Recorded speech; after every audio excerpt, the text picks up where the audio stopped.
국회로 가봅니다. 더불어민주당 이재명 후보의 메타버스는 오늘 광주를 찾았습니다. 첫 지역 선대위를 광주에서 출범시킨 이 후보는 호남은 민주당의 죽비이자 회초리라고 말했는데요. 취재기자 연결합니다. 박현호 기자. 네, 민주당 이재명 후보는 매주 타는 민생버스, 메타버스를 타고 어제와 그제 전남권을 훑은 데 이어 오늘은 광주에서 일정을 이어가고 있습니다. 이 후보는 오전에는 5.18 민주화운동 당시 시민들을 피신시키고 구호 활동을 했던 양림교회에서 예배를 받습니다. 이후 기자들과 만나 5.18 민주화운동과 독립운동 등을 왜곡, 조작, 부인하는 행위를 처벌하는 역사 왜곡 단죄법을 반드시 만들어야 한다고 밝혔습니다. 이 후보는 SNS를 통해서도 학살자는 천수를 누렸지만 피해자와 유가족들은 지금도 계속되고 있는 사실 왜곡과 망언에 가슴이 미어진다며 법안 제정의 필요성을 역설했는데요. 전두환 전 대통령의 부인 이순자 씨가 전 씨의 재임 중 과오를 사과한다는 입장을 밝힌 것과 관련해서도 여전히 광주 5.18은 끝나지 않았다는 생각이 든다면서 이 씨가 재임 이전의 일에 대해서는 전혀 가책이 없다고 하는 것 같아서 또 한 번 민주화운동을 폄훼하고 희생자들을 모욕하고 있다는 생각이 든다고 날을 세웠습니다. 예배 뒤 송정 5일장을 방문한 이 후보는 기자 간담회에 이어 김대중 컨벤션 센터에서 광주 대전환 선대위 출범식을 가졌는데요. 첫 지역 선대위 출범식이었습니다. 이 후보는 이 자리에서 호남은 민주당의 텃밭이 아니라 민주당의 죽비이고 회초리라면서 5.18 민주화운동을 통해 자신의 인생을 바꾸고 자신을 공적 인물로 다시 태어나게 한 광주는 사회적 어머니라고 했습니다. 그는 또 그동안 광주의 기대, 호남의 기대에 부응하지 못했다고 거듭 머리를 숙이며 김대중 대통령님의 민주, 민생, 평화 협력을 완성해 호남의 마음을 다시 얻겠다고 강조했습니다. 이 후보는 대선 100일 전인 내일은 광주 김대중 컨벤션 센터에서 두 번째 전국민 선대위 회의도 진행합니다.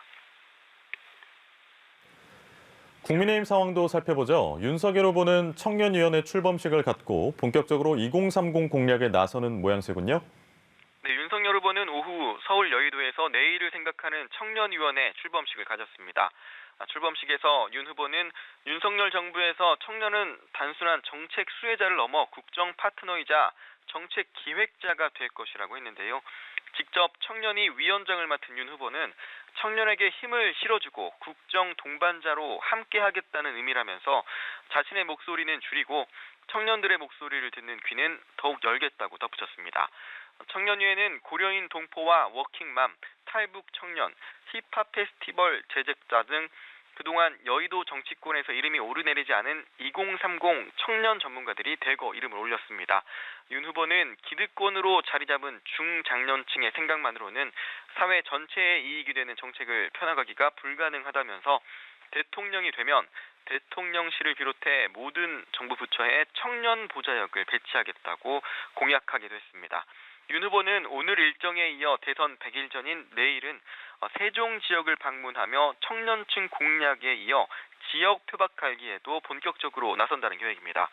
이런 가운데 윤 후보 측 김병준 상임선대위원장은 당사에서 기자회견을 열어 이재명 후보가 과거 자신의 조카가 저지른 강동구 모녀 살인 사건을 변호하고 최근 이를 가리켜 데이트 폭력이라고 표현한 것을 정조준하며 포문을 열었습니다.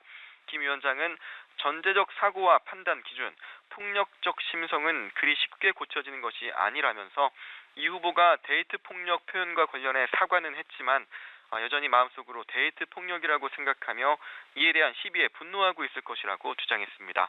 그러면서 국민들은 결코 이런 후보를 용납하지 않을 것이라고 덧붙였습니다.